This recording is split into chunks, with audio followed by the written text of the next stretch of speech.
వియత్నాంలోని been dock park లో September 23 నుండి October 3 వరకు జరిగిన 5 ఆసియా బీచ్ గేమ్స్ నందు పెన్కాక్ సిలాట్ లో కాంస్య పథకం సాధించిన పురిమిట్ల మనోజ్ సాయికి జిల్లా పరిషత్ ఉపాధ్యక్షులు డాక్టర్ నూకసాని బాలాజీ సన్మానం నిర్వహించారు. ప్రెస్ క్లబ్ లో జరిగిన సన్మాన సభలో మనోజ్ సాయిని పలువురు అభినందించారు. 41 దేశాలకు సంబంధించిన క్రీడాకారులు పాల్గొన్న సందర్భంలో భారతదేశానికి సంబంధించిన మనోజ్ సాయి పథకం సాధించడం అభినందనీయమని పేర్కొన్నారు. దేశం నుండి 201 మంది క్రీడాకారులు పాల్గొని 24 పథకాలు సాధించడం అద్వితీయమని చెప్పారు. బీసీ నాయకులు జి వీరభద్రాచారి, బి వినయ్ కుమార్, బంకా చిరంజీవి తదితరులు ఈ కార్యక్రమంలో పాల్గొన్నారు.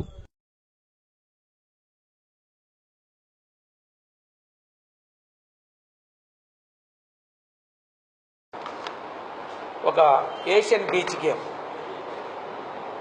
ఏషియాలో ఉండే 45 కంట్రీలు వియత్నాంలో జరిగినటువంటి ఏషియన్ బీచ్ గేమ్స్లో, అంటే ఈ గేమ్ పేరు మిగతా మార్షల్ ఆర్ట్స్ ఎలా ఉంటాయి దానిలో ఒక మార్షల్ ఆర్ట్, పెన్కాక్ సిలాట్ అనేటువంటి ఒక మార్షల్ ఆర్ట్. దీనికి 45 కంట్రీలు వియత్నాంలో పాల్గొని ఏషియన్ బీచ్ గేమ్స్తో పాటు ఆ పేరుతో దాంట్లో ఈ మనోజ్ సాయి అనేటువంటి వ్యక్తి ఒంగోలు నుంచి అక్కడ పార్టిసిపేట్ చేసి బ్రాంజ్ మెడల్ సాధించాడు గత నెలలో సెప్టెంబర్ ఎండింగ్లో జరిగినటువంటి ఏషియన్ బీచ్ గేమ్స్లో. రాబోయే 2018లో కూడా ఈసారి ఏషియన్ గేమ్స్లో ఈ పెన్కాక్ సిలాట్ని గుర్తించి ఏషియన్ గేమ్స్లో కూడా దీనికి పార్టిసిపేషన్ ఉంది. ఈయన డిసెంబర్లో జరిగేటువంటి ఇండోనేషియాలో జరిగేటువంటి ఈ యొక్క మరలా ఈ పెన్కాక్ సిలాట్ అనే గేమ్లో కూడా పాల్గొనబోతున్నారు. చాలా గర్వకారణం. మనోజ్ సాయి అనేటువంటి ఈ యువకుడు ఒంగోలు నుంచి ఈ పెన్కాక్ సిలాట్ అనేటువంటి మార్షల్ ఆర్ట్లో పాల్గొని బ్రాంజ్ మెడల్ సాధించడం మన ప్రకాశం జిల్లాకి, ప్రత్యేకంగా ఆంధ్రప్రదేశ్కి గర్వకారణం. ఈ సందర్భంగా ఈ వేదిక మీద ఉన్నటువంటి మా సోదరులు అందరూ అభినందించాలి. ఎటువంటి ప్రోత్సాహం కూడా దాతలు కూడా సహకారం లేకుండా తనకై తాను ఎదిగి ఈ స్పోర్ట్లో బ్రాంజ్ మెడల్ తీసుకురావటం మన ఒంగోలు పట్టణానికి మంచి పేరు తీసుకొచ్చారు.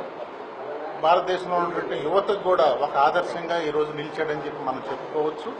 వారు ఇంకా రాబోయే ఇండోనేషియా గేమ్స్లో కూడా పాల్గొని దేశ ప్రతిష్టను చూపించలేకపోయినా తాను ఎన్నుకున్న ఆ ఆటలో తాను విజయం సాధించడమే కాక ఇండియాని, భారతదేశ ప్రతిష్టను కూడా అంతర్జాతీయంగా తీసుకొచ్చినటువంటి సాయి చాలా అభినందనీయుడు.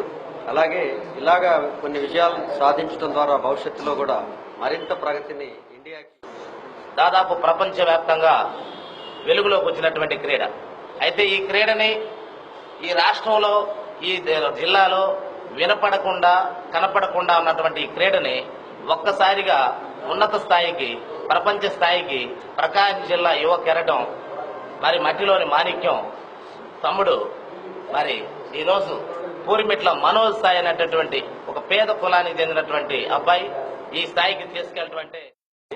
అయితే రీసెంట్ గా ఈ కరాటేలో ఆడదాం అనుకునే లేకే ఇంకా కొన్ని పైన మమ్మల్ని రానియకుండా తొక్కేశారు. అందుకని చెప్పి పెన్కాక్ సిలాట్ అనే new martial art Asian games లో ఇంట్రడ్యూస్ చేయబడింది. అందుకని చెప్పి ఆ మార్షల్ ఆర్ట్ కోసం బాగా ట్రై చేసి ఇండోనేషియన్ నేషనల్ గేమ్ ఉంది. అయితే ఇండియాలో లేదు, అది 2 years బ్యాక్. అయితే కొత్తగా ఇండియాలోకి రాగానే మన ఆంధ్ర నుంచి వెళ్ళి తీసుకొని మన ఆంధ్రాలో బాగా డెవలప్ చేయడం జరిగింది. అది ఇప్పటికీ మన 13 districts లో 7 districts చేస్తున్నారండి మన గేమ్ ఆంధ్రాకి వచ్చిన తర్వాత. అయితే ఈ పెన్కాక్ సిలాట్ ఏషియన్ గేమ్స్లో 2018 ఏషియన్ గేమ్స్లో ఉంది. దానికి వెళ్ళి పార్టిసిపేట్ చేసి మన ఇండియాకి గోల్డ్ మెడల్ కొడదామని తను ఆశిస్తున్నాను. అయితే దానికి వచ్చేలాగే స్పాన్సర్షిప్ బాగా నీడీగా ఉందండి. అయితే మొన్న జరిగిన ఈ 5th ఏషియన్ బీచ్ గేమ్స్లో కూడా మనకి స్పాన్సర్ కోసం బాగా ట్రై చేశాం, కానీ ఎవరు మనకి ఏం స్పాన్సర్ చేసింది లేదు. కార్తీక మాసంలో శివుడికి సామూహికంగా అర్చించి వనభోజనాలు చేయడం వలన పరమేశ్వరుడి ఆశీస్సులు లభిస్తాయని ఏపీ విశ్వబ్రాహ్మణ ఉద్యోగుల సంక్షేమ సంఘం రాష్ట అధ్యక్షులు లక్కోజు శ్రీనివాస చటర్జీ అన్నారు.